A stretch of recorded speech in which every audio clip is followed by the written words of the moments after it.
학교에서 다 수업 나가고 있어요? 네, 하고 있어요.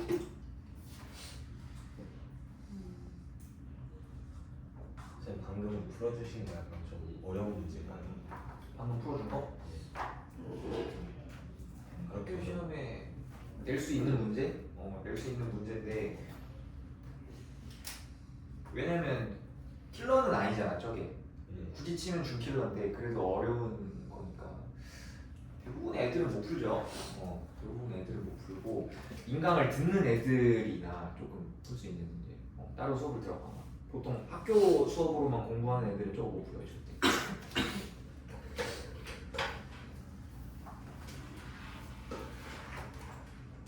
오늘은 261페이지 복사 한번 하고 가자.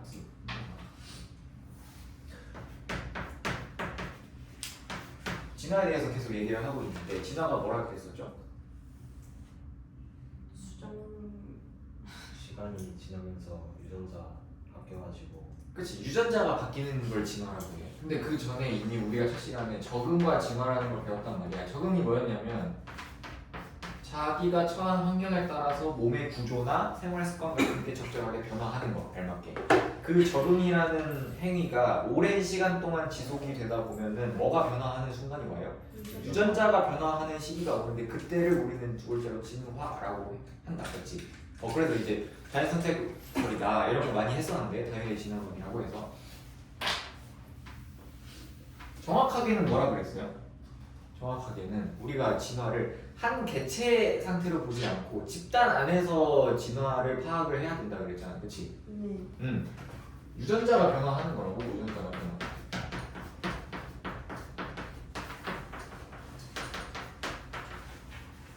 근데 더 정확하게는 기린이 자꾸 자기가 목을 쓴다고 해서 길어질 수 있는데 그게 유전자가 변화하는 건 아니잖아, 그치? 기린이라는 놈이 자기가 목을 써서 길어졌어. 근데 자식이 똑같이 나처럼 목이 긴 상태로 태어나냐? 그건 아니라고. 내가 원래 목이 짧은 놈이었으면 그건 왜 그런 거냐면 목이 짧은 유전자를 가지고 태어났기 때문에 목이 짧은 거잖아.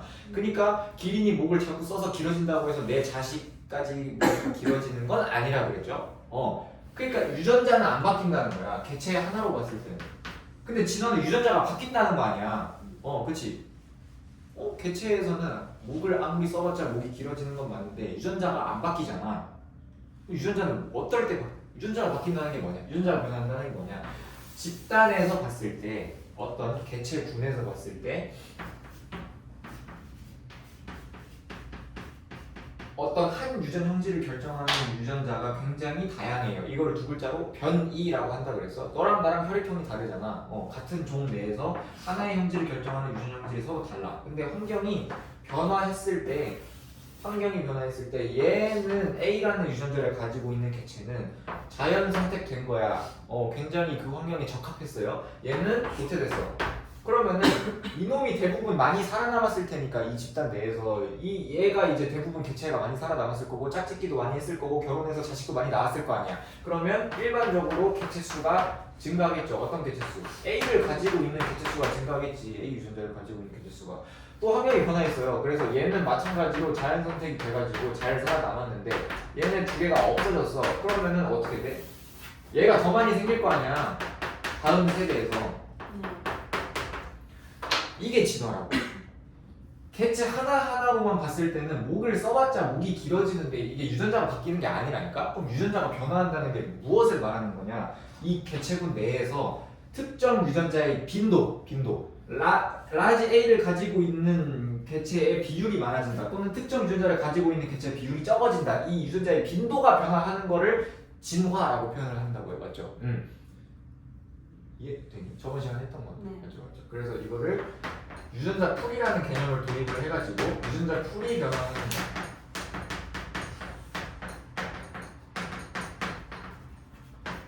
또는 대립 유전자의 빈도가 변화하는 거. 이거를 우리는 진화라고 표현한다고 했어요.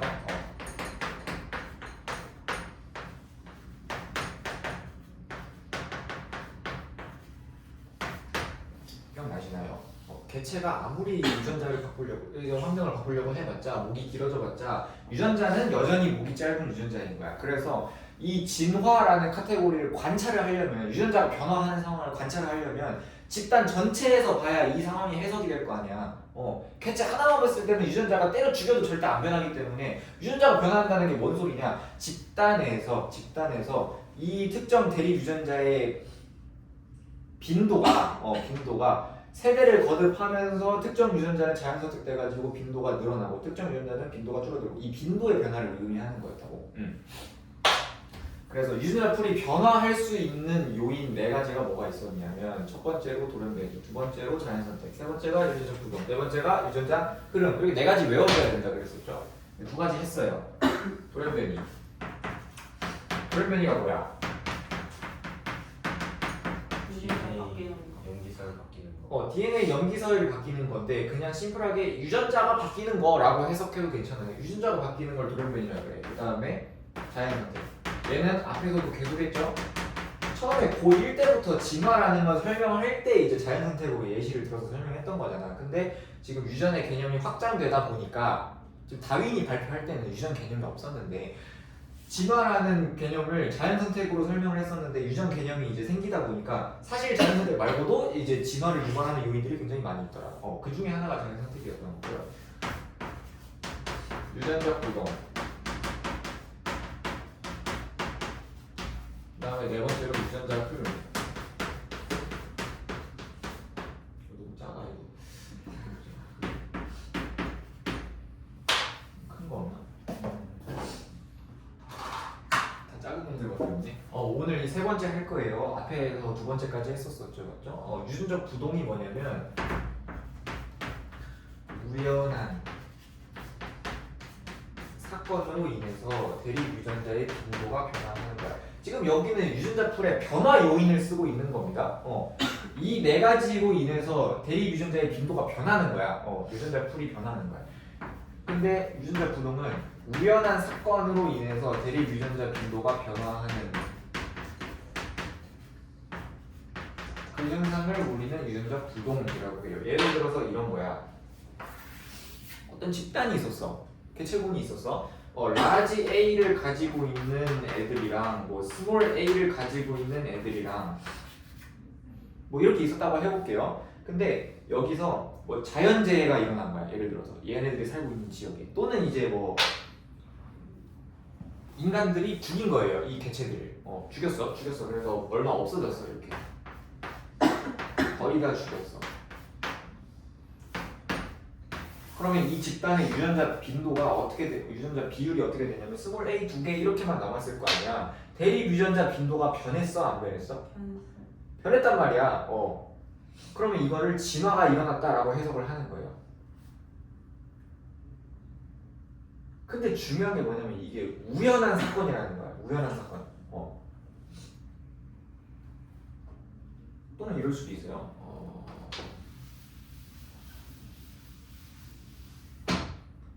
유전적 부동은 크게 2가지가 있는데 얘가 이름이 기억이 안 난다. 병목 효과랑 상시자 효과 이거 2가지.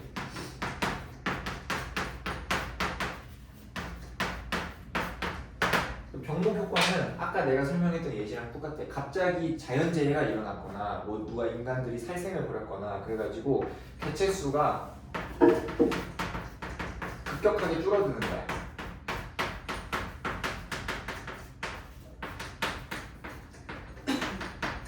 개체 수의 급격한 감소로 인해서 대립 유전자 빈도가 변하는 것을 병목 효과라고 하고요.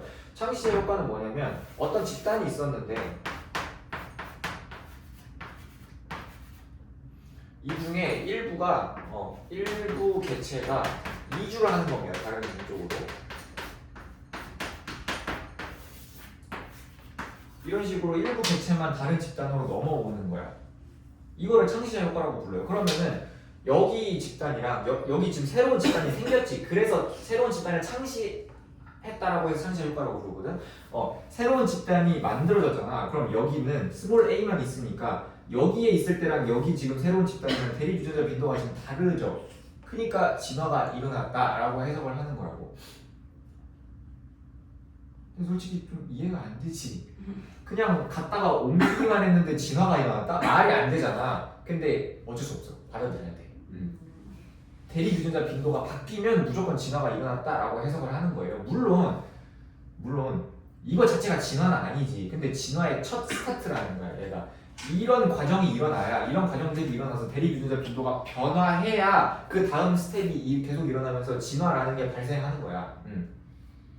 근데 진화라는 게 일어나려면 대립 유전자 빈도가 무조건 변화해야 돼요. 그게 가장 첫 출발점이야. 그 중에 상황이 이거라는 거야. 그 예시로 드는 상황이.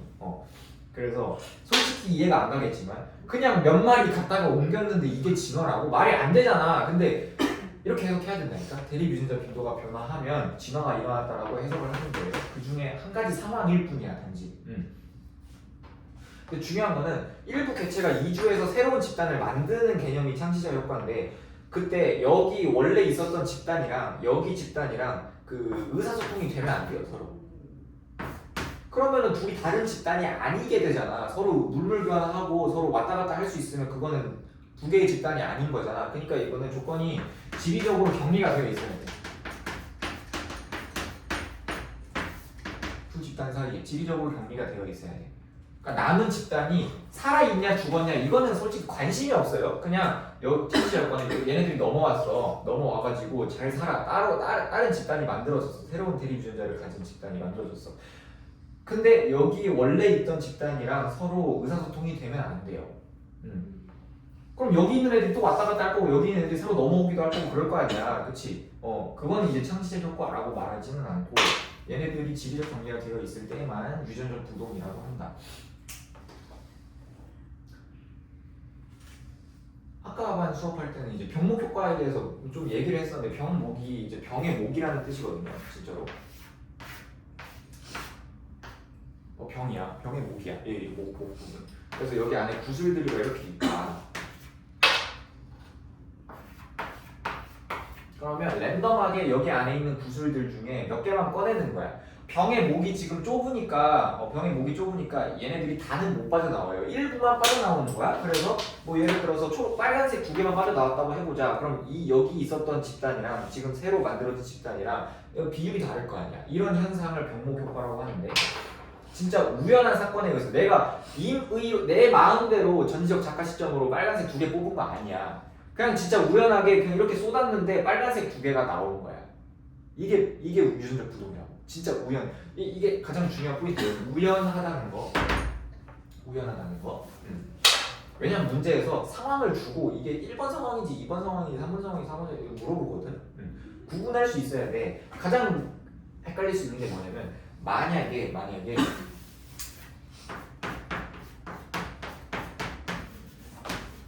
자연재해가 일어나가지고 얘네들이 그 라지 A를 가진 애들이 다 죽었어요. 그래서 스몰 A만 남았어. 이렇다고 해보자. 근데 정말 우연히도 문제에서 뉘앙스를 다 줍니다. 우연히도 라지 A를 가진 유전자가 다 죽어서 스몰 A가 남았다. 이러면은 이건 유전적 부동이 맞거든. 근데 자연재해가 일어났는데 스몰 A를 가지고 있는 스몰 A 유전자를 가지고 있는 개체들은 유난히 근육이 좀 많고 좀 도망도 잘 칠 수 있는 놈들이어서 살았다. 이렇게 뉘앙스로 표현하면 이건 자연 선택인 거야. 차이가 좀 이해가 되시나요? 그 뉘앙스로 구분을 잘 해줘야 되니까 얘는 진짜 우연하게. 얘는 진짜로 우연하게.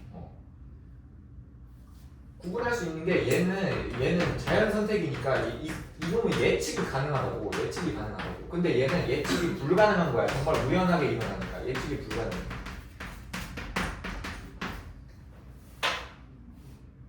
이렇게 구분해 주셔야 돼요. 헷갈릴 수 있으니까.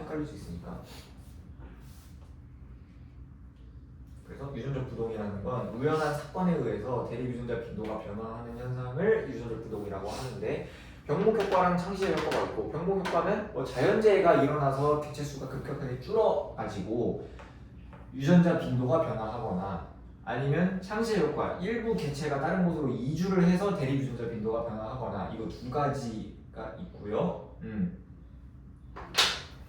참고로 하나만 더 말해주면 얘는 소규모 집단에서 효과가 좀 크게 나타납니다. 소규모 집단. 개체 수가 좀 적은 집단, 거기도 효과가 좋아. 예를 들어볼게요. 진화가 일어나려면 유전자 풀이 변화를 해야 된다고. 유전자 부동이 일어나려면. 근데 라지 A가 10만 마리가 있어. 스몰 A가 10만 마리가 있어. 갑자기 자연재해가 일어나서 10만 반절 죽었다고 해볼게요. 반절 죽었다고 해볼게요.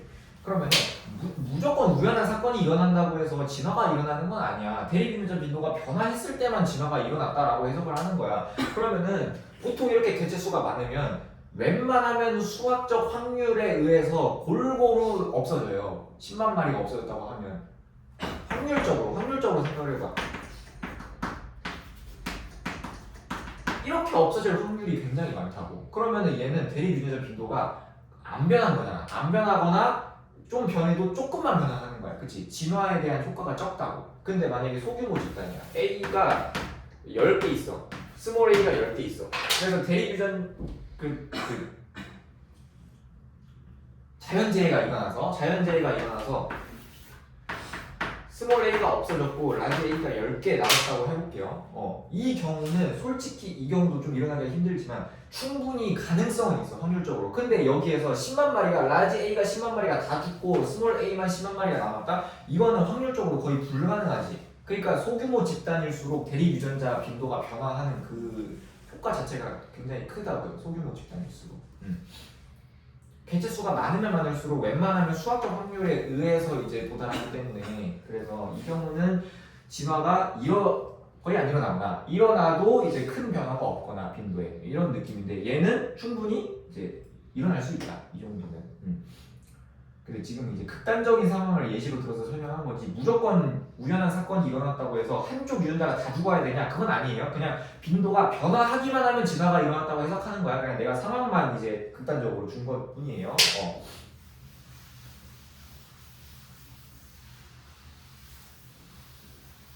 그 다음에 유전자 흐름.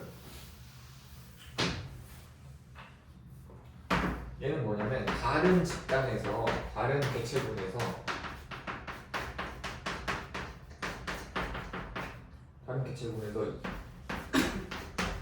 이입을 오는 겁니다. 예를 들어볼게요. 여기 어떤 집단이 있는데 라지 A를 가지고 있는 개체군이에요. 근데 다른 집단에서 스몰 A를 가지고 있는 개체가 그냥 이 집단에 포함이 된 거야. 그냥 가다 만난 거야. 가다가 만난 거야. 보통 이제 이동 생활을 하는 이제 종들 사이에서 이런 현상들이 많이 벌어지는데, 걔네들이 이동을 해야 되잖아, 주기적으로. 그래서 그 상황에서 이제 많이 일어나긴 하는데, 그건 이제 기억할 필요는 없고, 아무튼 어떤 집단이 있었는데 다른 개체군에서 어떤 특정 유전자를 가지고 있는 애가 들어온 거야, 그냥 그 집단에. 그러면은 이렇게 되겠죠. 대립 유전자 빈도가 변화했어, 안 했어? 했잖아. 그러면은 진화가 일어났다라고 해석을 하는 거예요. 이것도 물론 말이 안 되지만, 그냥 한 마리 들어온 건데 진화가 일어났다고? 말이 안 되지만, 이 과정이 먼저 선행이 돼야, 이 과정이 뭐였지? 대립유전자 빈도가 변화하는 이 과정이 선행이 되어야, 여기 이 상황에서 얘네들이 이제 짝짓기를 하게 되면은 이제 스몰 A에 대한 유전자도 꽤 많아지고, 뭐 다른 환경이 변화하면 자연 선택도 일어나고 이렇게 되는 거라고. 그 첫 출발점이 바로 유전자 흐름인 거라고. 그래서 말이 안 되지만 받아들이고 넘어가야 돼요. 대립 유전자 빈도가 변화했다? 그러면은 진화가 일어났다라고 해석을 하는 거라고. 참고로 설명하자면 창시자 효과 같은 경우에는 새로운 집단을 창시하고 집단과 집단 사이에 그 의사소통이 없어야 되기 때문에 지리적 격리가 있어야 된다라고 설명을 했었는데, 얘는 그런 거 필요 없습니다. 애초에 지리적 격리가 없으니까 넘어왔을 거 아니야, 다른 집단에서. 그래서 얘는 그런 것까지는 있을 필요가 없다. 이렇게 4가지였고요. 그리고 그 그림을 외워달라고 그랬어요. 당연히 지금은 외울 필요가 없고 이제 표시만 해놨다가 나중에 그림이 문제에서 나오니까 그 그림 보면은 어떤 상황인지 구별할 수 있어야 되겠다. 이 정도만 기억해 주시면 돼요. 이해되나요? 오케이, 넘어갑시다.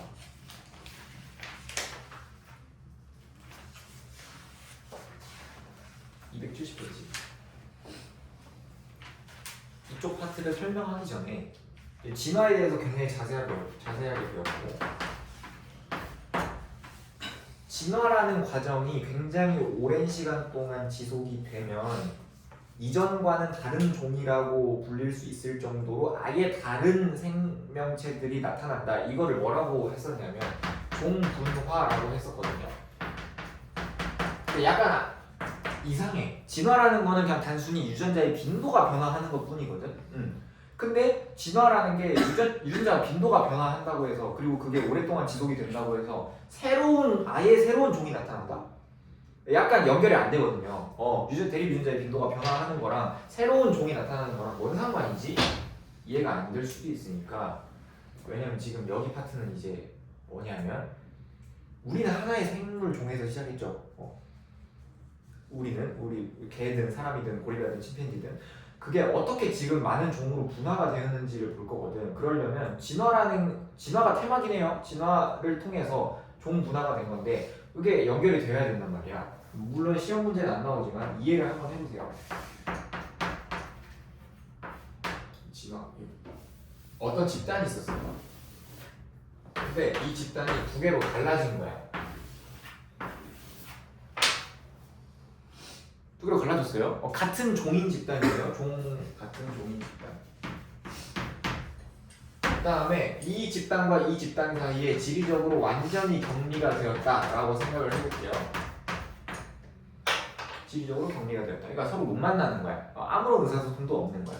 그리고 위의 집단과 아래 집단이 각각 다른 환경에 처해 있어서 각각 독립적으로 진화했다라고 가정을 하겠습니다.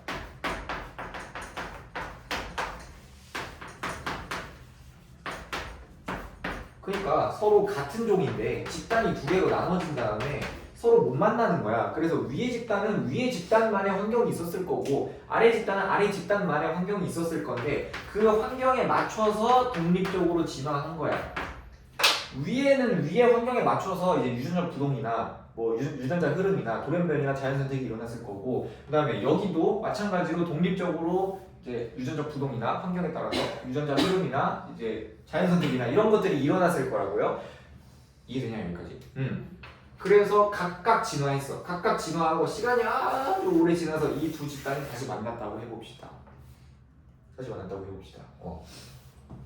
그러면 너무나 좀 극단적으로 가정을 할게요. 너무나 다른 방향으로 진화를 했기 때문에 오랜 시간 동안 다시 만나니까 얘네들이 생식이 안 돼.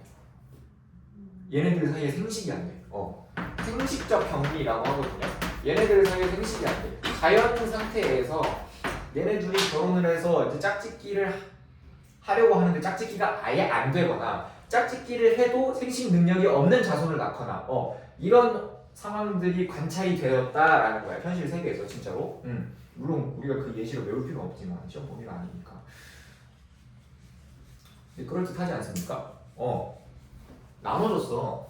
지리적으로 격리됐고 각각 처한 환경이 극도로 다르다면 각각 독립적으로 진화할 때 다른 방향으로 갔을 거 아니야, 그치?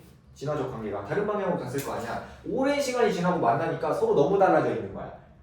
그거를 생물학적으로는 생식 능력이 서로 이제 격리가 되어 있다, 생식적으로 격리가 되어 있다라고 표현을 하고요. 자손을 못 낳는 거지 한마디로. 그럼 그때부터는 뭐다? 그냥 다른 종이다라고 표현을 한다는 거예요. 진화가 종분화로 이어진다. 이 연결되시나요? 그죠?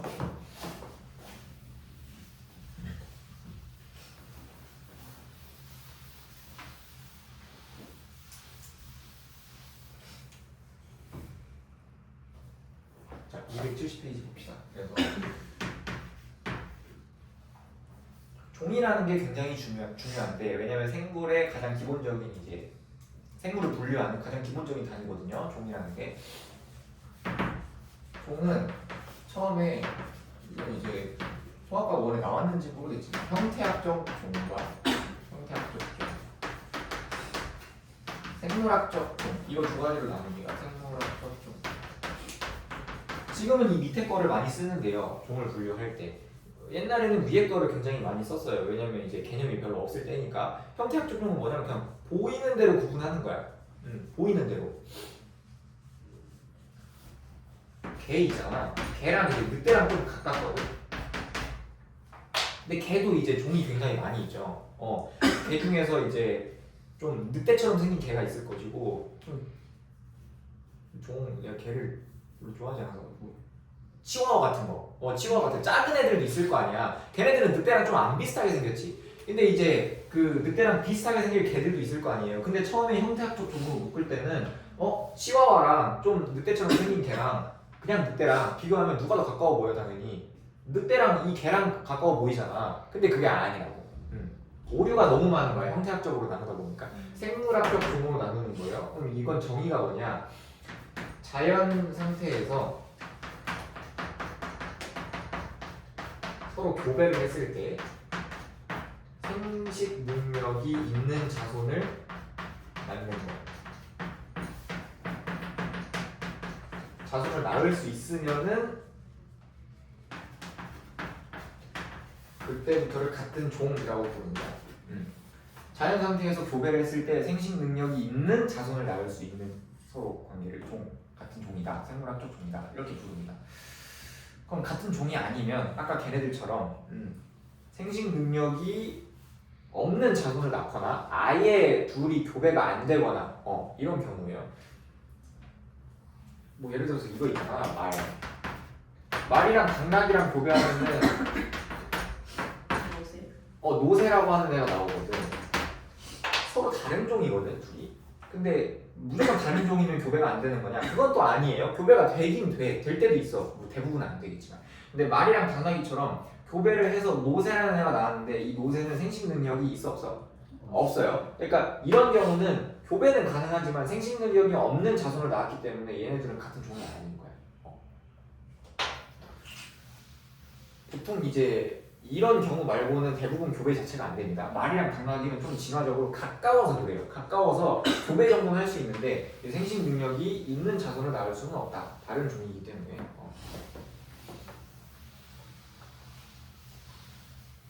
그럼 우리는 하나의 생물 종으로부터 시작을 했는데 그럼 언제 식물과 동물이 갈라지고 언제 동물에서도 이제 개랑 침팬지, 뭐 침팬지랑 인간 얘네들이 이렇게 갈라지고 이 진화적인 관계가 있을 거 아니야. 그렇지? 그걸 네 글자로 유연 관계라고 하거든요. 그 유연 관계라는 거를 지금부터 볼 건데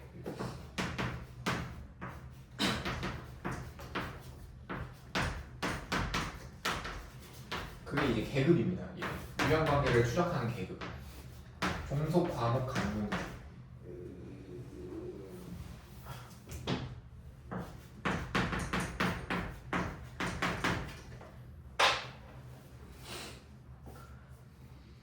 강아지, 그다음에 이제 뭐 고래, 사람 이런 애들은 전부 다 포유류죠, 그렇죠? 그럼 포유류의 조상이 있을 거란 말이야. 거기서부터 개도 나오고 사람도 나오고 침팬지도 나오고 원숭이도 나오고 다 나온 거야, 그렇지? 이런 식으로 종이라는 개념이 있고 종이 가장 기본적인 단위고요. 그 위에 묶을 수 있는 단위들이 계속 만들어질 거 아니야, 그렇지? 그 계급을 정리해 놓은 게 지금 이 표가 되겠습니다. 종속, 과목, 강문계, 역. 여기서 여기로 갈수록 더 높은 계급이라고 생각하면 돼요. 종이 가장 기본이고 그 다음에 속, 그 다음 과, 목, 강, 문, 계, 역. 이거 외워야 돼요 그냥. 종속, 과목, 강문, 계, 역. 사람은 사람 종. 사람은 사람 종. 그 다음에 그 위에 사람 속이 있어요. 사람 속. 그 다음에 사람 과도 있는데 사람 과 없나? 잘 모르겠고 개도 이제 강아지 종이 있고 그 다음에 강아지 속, 개 속이 있고 개과가 있죠. 고양이도 고양이 속이 있고 고양이 과가 있어요. 고양이 과에 속하는 애들은 고양이, 뭐 호랑이 이런 애들, 사자 이런 애들. 이런 식으로 상위 개념으로 계속 묶을 수 있다는 거야. 그래서 이 종이 어디 속에 해당하고 어디 과에 해당하고 어디 목에 해당하는지를 추적할 수 있으면 진화적인 관계를 해석할 수가 있다고. 생물 종들끼리. 얘는 어디 이 A종이랑 B종은 여기서 갈라졌구나. 여기까지는 똑같은 목이고 여기 과가 달라. 그 뒤로 당연히 다 다르겠죠. 이런 식으로 어디서 갈라졌는지 그리고 언제 공통 주산을 갖는지 이런 것들을 다 추적할 수 있다는 거예요. 일단 그거 전에 기본적으로 상위 개념, 하위 개념을 알아야 되잖아. 종속, 과목, 강문계, 역. 이 순서대로 갑니다.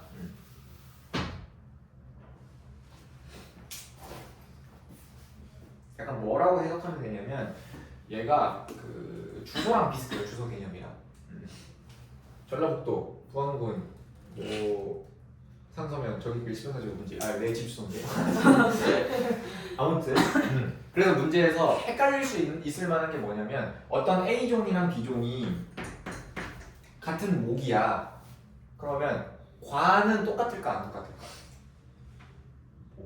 모르죠. 몰라. 가는 똑같아 안 똑같아? 똑같아. 가는 똑같아. 주소로 예를 들면 쉬워요. 얘가 지금 부안군에 살고 있어. 그럼 여기 이쪽으로 갈수록 더 큰 범위잖아. 부안군에 살고 있는 거면은 전라북도에 살고 있는 건 똑같은 거 아니야 어차피. 그치? 그 위는 다 똑같아.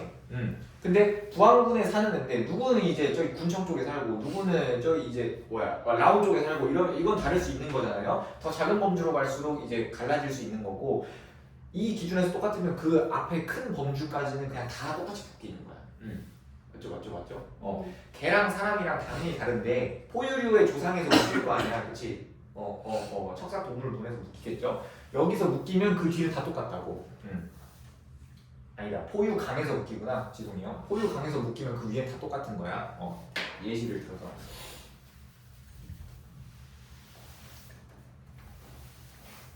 여기서부터는 그냥 이해할 필요도 없고요. 그냥 외우면 돼요.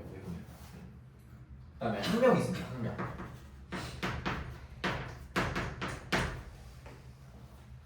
학명은 그 생물 종들을 그 생물학적으로 표기하는 방법이에요. 그냥 왜 그러냐면 이제 그 국적마다 이제 사용하는 언어가 다르기 때문에 우리는 강아지라고 부르지만 이제 중국에서는 뭐 부르겠고 미국에서는 도그라고 부르겠고 일본에서는 뭐라고 부르겠고, 그치?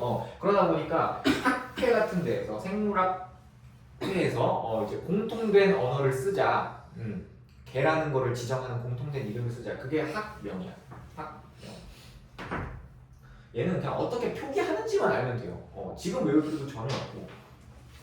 이명법을 씁니다. 이명법을 써요. 이명법은 속명하고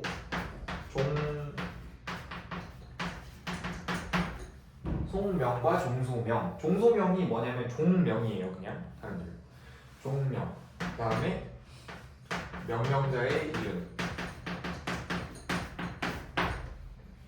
이렇게 씁니다. 이명법이 속이랑 종을 두 개 해가지고 이름을 붙였다 그래서 이명법이야.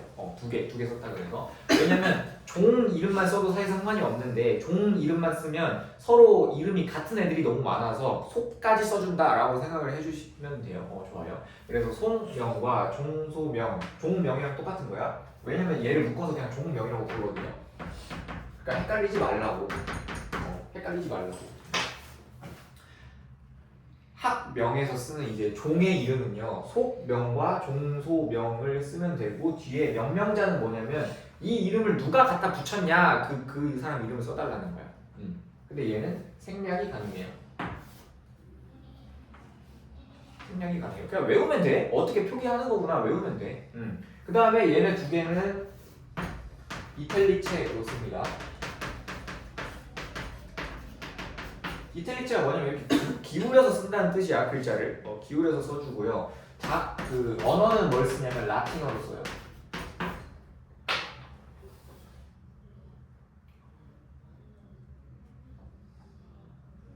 그다음에 명명자는 이제 그 정자체로 쓰고 그냥.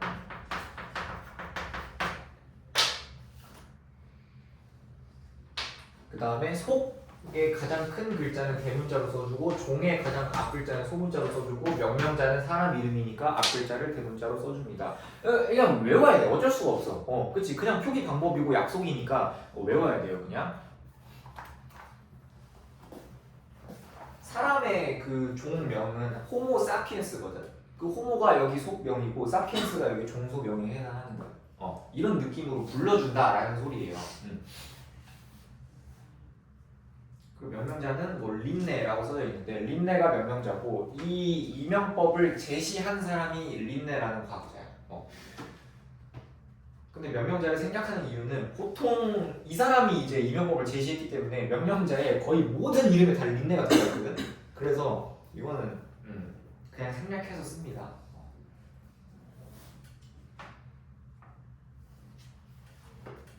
뭐 그렇게 어려운 거 없죠.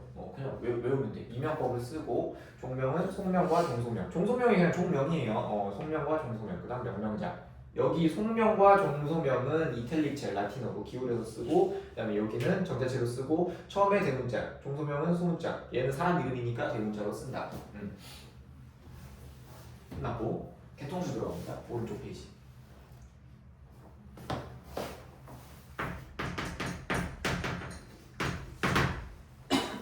개통은 뭐냐면 진화적인 유형 관계를 파악하는 그림이에요. 그 유형 관계 그 자체예요. 유형 관계. 어떤 진화의 경로라고 생각을 해도 사실 괜찮고. 그러니까 이렇게 학명으로 표기를 하는 이유도 속이랑 종 이름을 써놓으면 얘가 어디 속이고 어디 종인지 쓸 수 있단 말이야. 이게 다 그 유형 관계를 해석하려고 하는 거야. 만약에 이렇게 이름을 써놓으면 유형 관계를 구분할 수 있거든. 아 얘가 어디 속이구나, 어디 종이구나, 무슨 종이구나.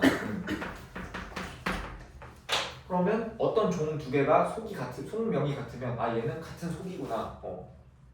이런 식으로 진화적인 관계를 파악할 수 있다는 거야. 또 다른 방법이 이거예요. 개통이라는 거, 진화적 유형 관계를 파악하는 거. 얘는 그림을 그리거든요.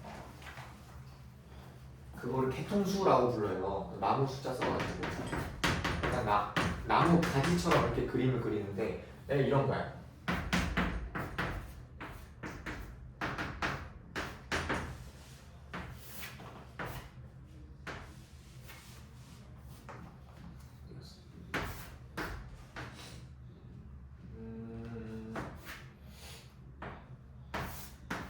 뭐 이렇게 되어 있다라고 해봅시다. 이런 식으로 그림을 그려요.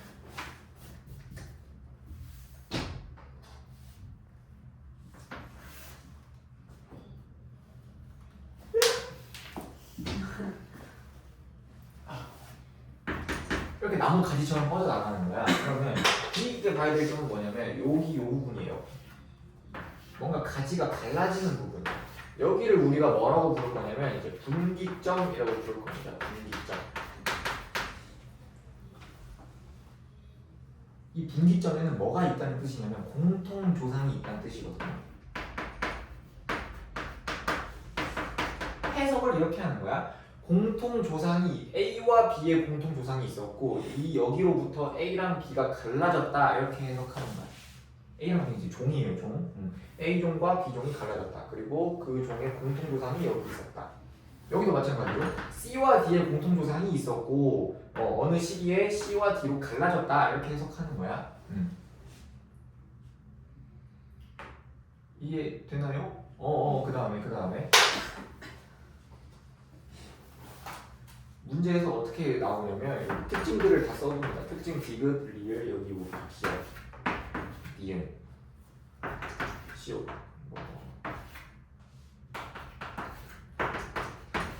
뭐 이렇게 써놓으면 해석을 할 때 A와 B는 지금 가장 최근에 갈라진 거지, 이 나무에서. 그러니까 A랑 B는 진화적으로 가장 가까운 거야.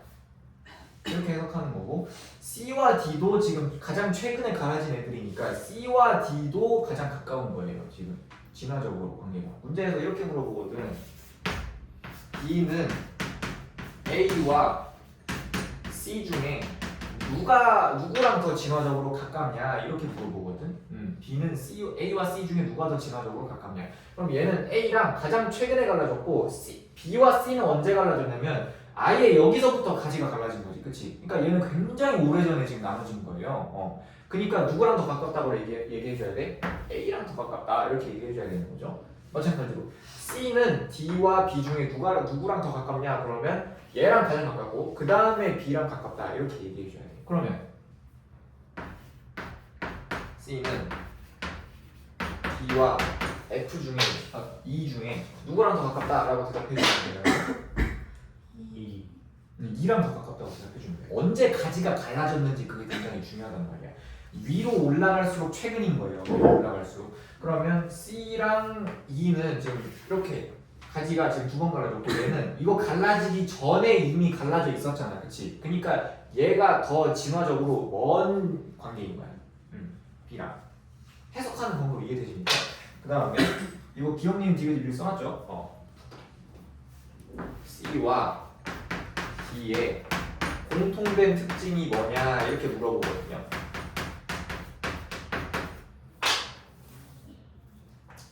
C와 D의 공통 특징. 그러면 얘네가 지금 가장 최근에 갈라졌고 갈라지기 전에는 공통이었을 거 아니야. 갈라지기 전에는 같은 종이었을 거 아니에요. C랑 D가. 그럼 공통 특징 뭐 가지는 거야? 요거 가지겠지. 미음. 처음이니까 제가 알려드리는 거예요. 앞으로 문제를 풀면 이렇게 해석하면 된다. 미음. 그 다음에 얘는 이미 이거 2로 갈라졌으니까 C와 D의 공통조상과 2로 갈라졌으니까 이건 안 가지겠죠? C와 D의 공통 특징을 골라주세요 라고 했으니까 여기서 공통조상이 있고 쭉 내려가는데 미음은 가지겠지. 그치? C와 D의 공통조상이 여기 있으니까 그 다음에 얘는 이미 C와 D의 공통조상하고 2로 갈라진 다음에 이제 생긴 특징이니까 안 가지겠지 얘는. 그 다음에 여기 내려오면 여기서부터 이렇게 간 거니까 이거 가지겠지. 그치? 그래서 니은과 미음이 공통 특징이다 이렇게 대답해주면 돼요. 해석하는 방법이 이해돼? 그냥 그림 그릴 수 있고 그려진 그림으로부터 누가 누구랑 가장 가깝다. 누구랑 가장 가깝고 공통 특징 뭐 가진다. 분기점. 여기는 공통 조상이 있다. 이 정도만 기억해주면 돼. 굉장히 좀 기술적인 거죠.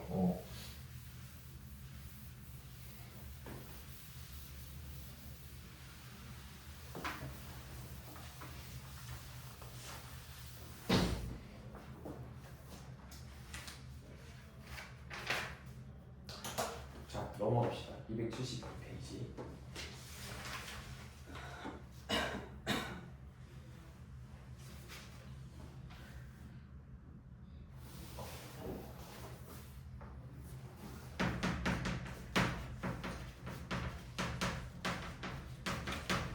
그래서 우리는 지금 우리 이 지구상에 존재하는 생물을 분류하기 전에 분류할 때 쓸 용어들을 배운 거야. 종속과목 강분계 역. 종속과목 강분계 역. 이 위계가 있고 그 다음에 언제 갈라졌는지 그림 그릴 수 있다 그랬고 종마다 이제 이름을 어떻게 표시하는가. 그냥 기술만 배운 거예요. 그죠? 이제 실제로 분류를 해볼 거야. 생물 분류 책에 볼게요. 여기서부터는 히스토리를 좀 이해해 주세요. 외울 필요가 전혀 없다. 이제 좀 고생할 것 같은 통 암기거든. 처음에 사람들이 이승하게 존재하는 생물을 어떻게 나눴냐면 동물이랑 식물로 나뉘어요. 처음에 학자들이 생물은 동물계와 식물계가 있구나. 개가 이제 종속과목 강분계 역 할 때 그 개역 그러니까 두 번째로 높은 그거인 거야. 그치? 두 번째로 높은 단계인 거예요. 근데 동물계와 식물계로 나눴어요. 나누는 기준은 기억할 필요는 없지만 이제 운동성이 있는 애들을 동물, 이제 못 움직이는 애들을 식물. 진짜 이렇게 했습니다. 움직일 수 있는 애들을 동물, 움직일 수 없는 애들을 식물 이렇게 나눴고 두 번째는 자세히 조사를 해보니까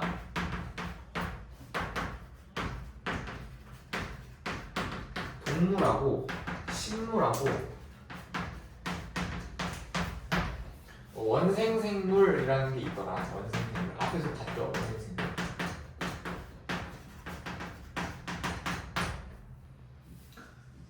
이런 애들이 있다라고 하는 걸 발견한 거야. 동물과 식물만 있는 건 줄 알았는데 왜냐면 이 시기에 뭐가 발명이 되냐면 현미경이라는 게 만들어져요.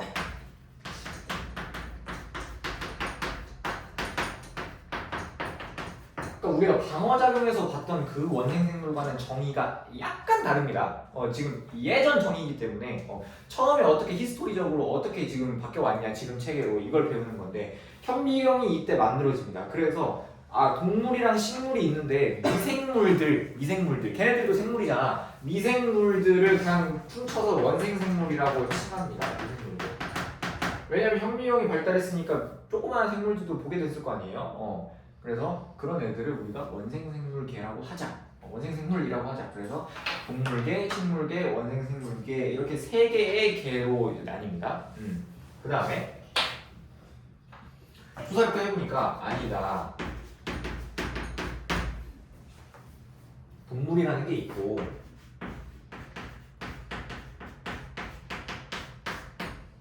식물이라는 게 있었는데 이 식물이 두 개로 나뉜다라고 하는 거를 발견합니다. 사람들이 식물이랑 식물이랑 그다음에 균계라고 하는 애들로 나뉜다라고 이제 사람들이 발견했어요. 이게 왜 나뉜 거냐면 식물 중에 그냥 다 식물인 줄 알았는데 움직일 수 없는 애들은 다 식물인 줄 알았는데 우리 눈에 보이는 것 중에 광합성을 할 수 있는 친구랑 광합성을 못하는 친구로 나뉘는 거야. 그래서 광합성을 할 수 있는 친구들은 식물, 광합성을 못하는 애들은 균이라고 붙여주는 거예요. 여기에 들어가는 애들을 나중에 예시로 보기 볼 건데 버섯, 그다음에 곰팡이, 여기가 이제 균계에 들어갑니다. 곰팡이 현미경으로 봐야 되는 거 아닌가요? 좀 크기가 크면 보이긴 보여요, 얘네들도. 그래서 버섯이랑 곰팡이. 버섯을 우리가 그 생태계 설명할 때 얘가 분해자 역할을 한다 그랬잖아. 광합성 못해요. 버섯은 이제 식물이 아니다. 버섯은 식물이 아니에요. 버섯하고 곰팡이가 이 대표적인 균계의 예시인데 아무튼 식물이 다 식물인 줄 알았는데 광합성을 할 수 있는 놈들이랑 광합성을 못하는 놈들로 나뉘더라. 그 다음에 원생생물 이 친구도 두 개로 나뉩니다.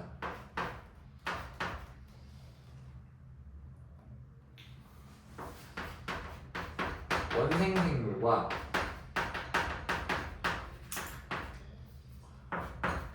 원핵생물 이거 두 개로 나뉘어요.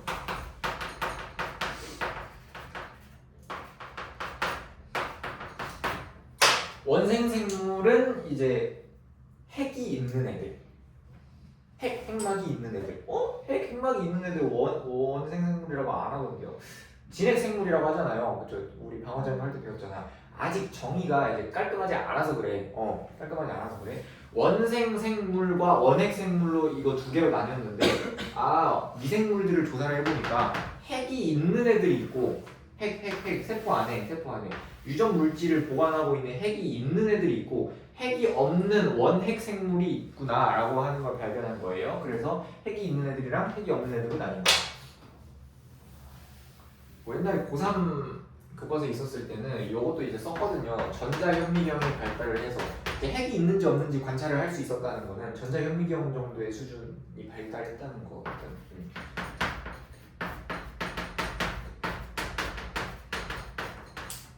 아무튼 그렇고요.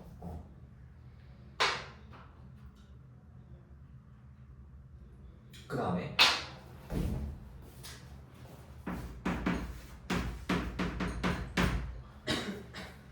동물이라는 건 그대로 있고 식물이라는 것도 그대로 있고 좀 아래가 있어. 이제 이게 마지막이에요.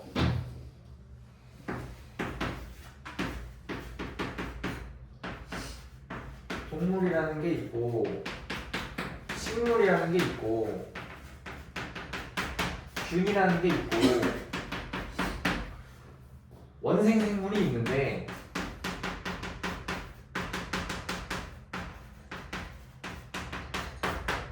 이 원핵생물이 또 두 개로 나뉩니다. 원핵생물이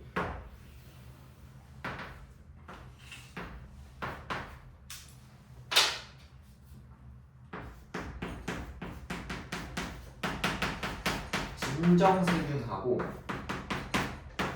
고균이라는 걸로 나뉘어요.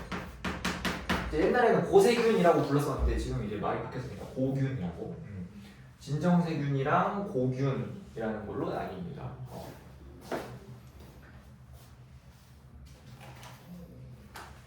그래서 지금 책에는 이렇게 6개의 책이에요.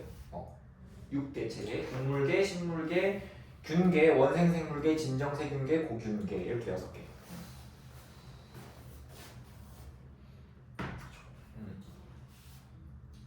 이거 외워야 돼요. 어쩔 수가 없어. 근데 외운다기보다는 이렇게 발전했구나. 그냥 이 히스토리를 이해하는 게 나중에 외우시면 돼요. 나중에.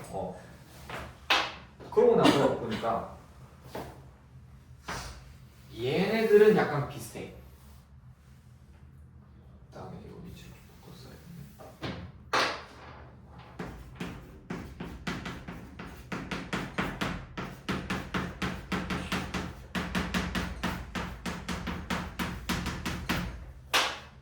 원핵생물이 뭐라고요? 핵이 없는 애들. 핵이 없는 애들을 원핵생물이라 그랬는데 걔네들도 좀 고균이라는 거랑 진정세균이라는 거 다른 거 두 개로 나뉘었다는 거야. 나뉘었다는 거야. 그러고 나서 6개에서 이제 끝나는 줄 알았는데 이 고균이랑 진정세균이 같은 원핵 생물에서 나온 건데, 그러니까 둘이 좀 비슷하죠? 핵이 둘 다 없어. 그리고 둘 다 찌끄면 미생물이야. 겉보기에는 비슷하게 생겼는데 얘네들이 DNA 염기 서열을 분석해 보니까 그냥 아예 다른 애들인 거야. 비슷하게 생겼는데 다른 애들이에요. 그냥 아예 다른 애들이야. 그거는 뭔 소리냐면 이 6개의 개로 나누기 더 이전에 갈라진 애들이라는 거야. 얘네들이 더 이전에. 그러니까 얘네들이랑 같은 레벨급으로 나누면 안 되는 거지. 더 큰 범주가 필요한 거예요. 왜냐면 그냥 DNA 염기 서열을 분석해 봤을 때 아예 다르다는 걸 발견했으니까. 그래서 하나가 더 생깁니다. 여기 생긴 거야. 그래서 얘네들을 이렇게 묶어서 우리가 진핵생물역이라고 하고요. 고균은 그냥 고균역. 진정세균계는 세균역. 이렇게 세 개의 역으로 지금 나눕니다. 그래서 지금 현재 이제 생물학에서 생물 분류 체계는 3역 6개예요. 3역 6개.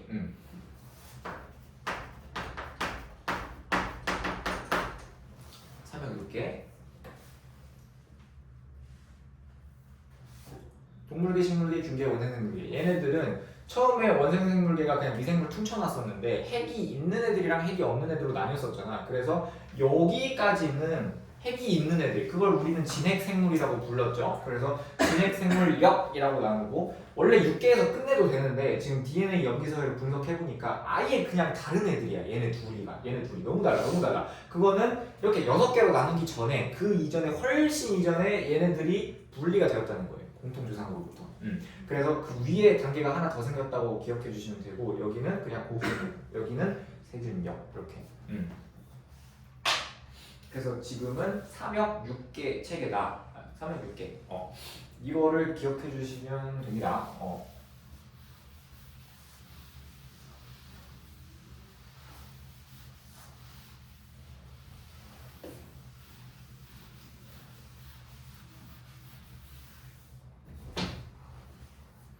그림을 이것도 그릴 수 있으면 되게 좋거든요.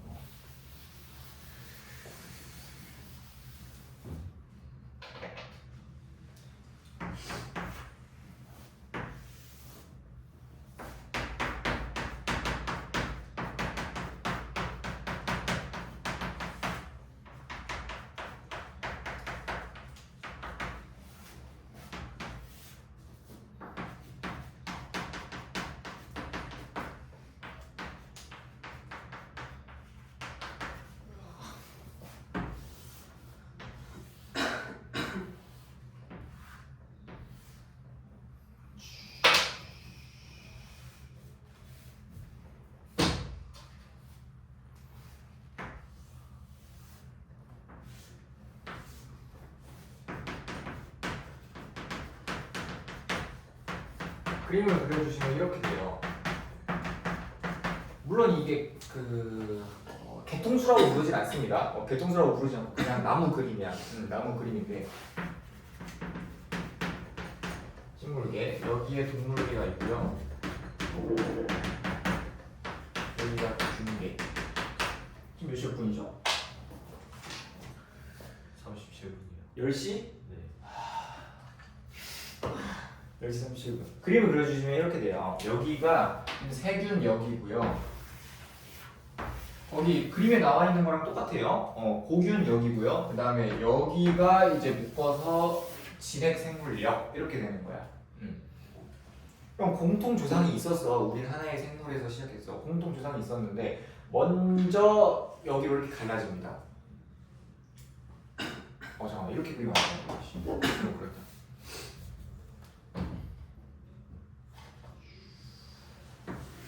이렇게 갈라져요. 먼저 여기가 이렇게 갈라집니다. 처음에 우리가 3역 6개로 분류할 때는 원핵 생물에서 여기 두 개가 나온 거잖아. 그러니까 얘네들이 핵도 없고 조그만한 애들이니까 얘네 둘이 더 가까운 줄 알았어, 진화적으로. 근데 DNA 염기서열을 분석해보니까 진정세균이랑 고균이 그냥 아예 다른 거야. 아예 다르니까 역이라는 개념이 만들어졌죠. 그래서 여기가 처음부터 이렇게 달라지는 거예요. 재밌는 거는 여기랑 여기보다 얘랑 얘네들이 더 가까워. 진화적으로 봤을 때. 여기랑 여기보다 여기랑 여기가 더 가까워요. 그래서 가지가 이렇게 나 있죠. 이렇게 나 있죠. 그 다음에 여기서 또 하나 갈라집니다. 여기서 또 하나 갈라져요. 고균이랑 이제 진핵 생물 애들이랑 이렇게 갈라져요. 고균력이랑 진핵 생물력이랑. 그 다음에 진핵 생물력에서 기원은 얘네들이야. 기원은 얘네들. 얘네들부터 이제 시작했어요. 얘네들부터 시작해서 진화해가지고 동물, 식물 생기고 균 이런 애들이 생긴 거야. 참고로 말씀드리면은 동물계랑 균계가 동물, 식물보다 더 가깝습니다. 동물계랑 균계가 동물, 식물이랑 더 가까워요. 왜 그러냐면 간단하게 특징을 정리해드리면 얘는 광합성 할 수 있어 없어? 있어요. 광합성 할 수 있는 애들. 얘 광합성 할 수 있어 없어? 없어요. 없고 얘는 없어요. 광합성 할 수 있어 없어요? 없어요. 그래서 얘랑 얘가 조금 더 가까워. 그러니까 여기가 동물계랑 균계의 공통조상이고 여기가 동물계랑 식물계의 공통조상이거든. 동물이랑 식물의 공통조상에서 동물이랑 식물이 먼저 갈라졌고 나중에 균이 나온 거야. 요거는 이제 쌤이 조금 강조를 하신다. 요 부분까지 나올 수 있으니까 표시만 해두시고요. 지금 외우는 건 말이 안 되고. 근데 그림을 그릴 수 있으면 좋겠어요. 이거를. 저 개통수라고 하지 않지만 저 그림을 그릴 수 있다는 거는 진화적인 관계를 파악할 수 있다는 거거든. 저거 가지고. 그래서 저 그림 그릴 줄 알면 관계를 다 안다는 거야, 그치? 그래서 그림 그릴 수 있으면 좋겠어요.